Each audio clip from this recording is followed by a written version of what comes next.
So this right here is my bar, and these are the books that I keep by my bar.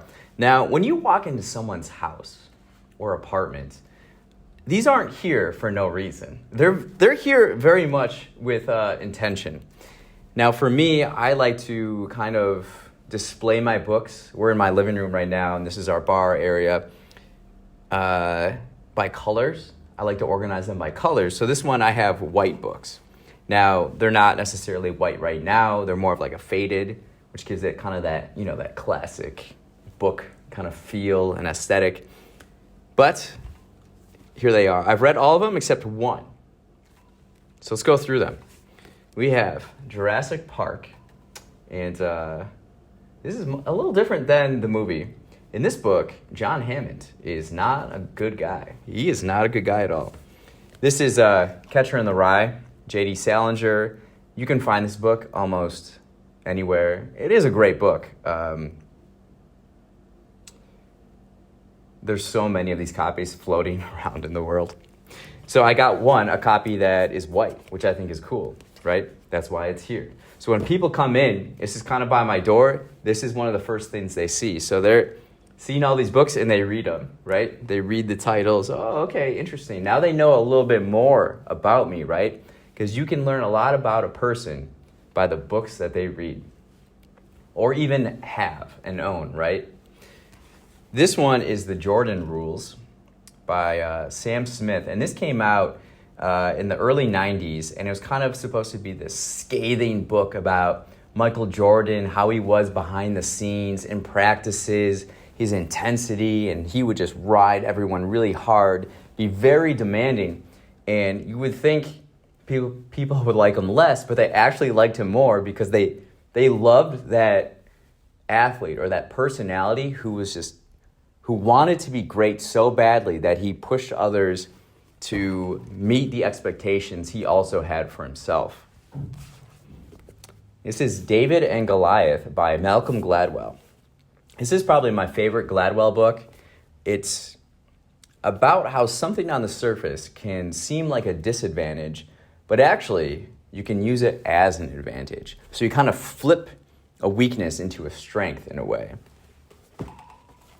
Set these over here. This is one of my favorites. I originally bought this copy. I think I have a couple other copies. A lot of these are like double copies too. At the Met, the bookstore at the Met Museum in New York.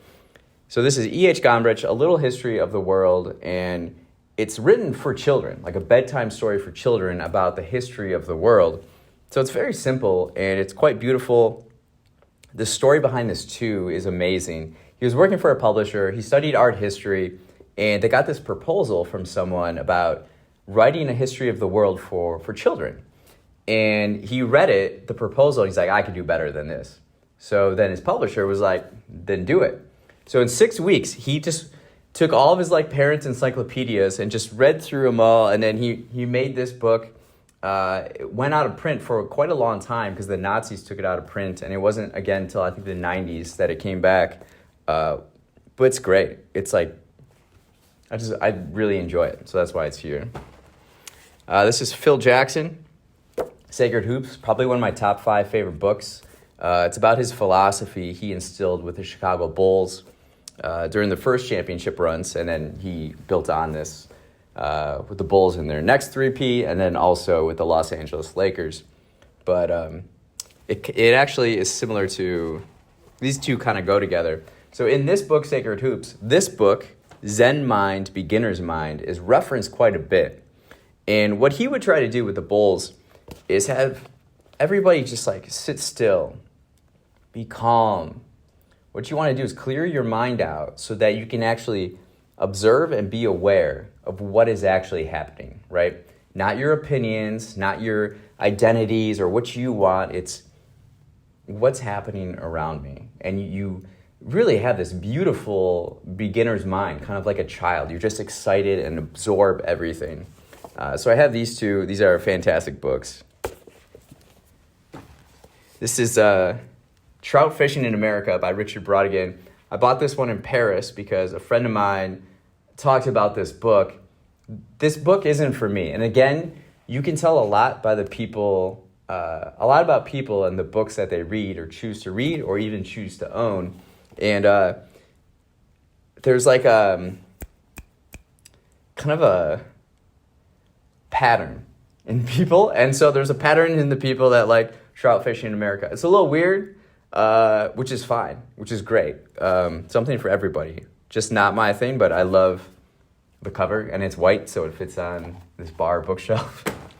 Great Gatsby, we don't have to say too much. One of my favorite books of all time. Certainly, probably my favorite I read in high school. American Dream, Loneliness. So next we have Brave New World, Aldous Huxley. Another classic book, and this is about kind of this utopia setting where everybody is really not clear. They just,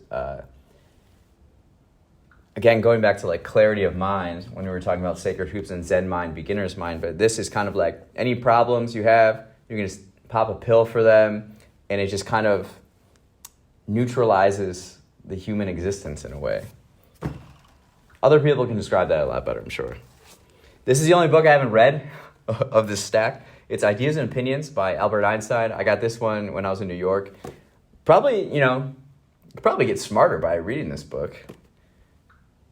Some ideas and opinions. I could like read this and then spin them off as my own ideas and opinions and conversations. Outliers by Malcolm Gladwell. The Story of Success. This one I think is a little overrated, but again, it's a white-colored book, so it's on the shelf. This one is a great one. It's The Art and Music of John Lennon. Got this at a thrift store. And just look at this cover. Isn't it cool? It's so cool. And anything Beatles. I have so many Beatles books, and so this is one in this stack of books. So these are our books that we keep at our bar. These are ones that people notice kind of right away when they come into the apartment, so they can kind of see what I'm about, things I'm interested in, and just aesthetically, it looks really cool. So there we are.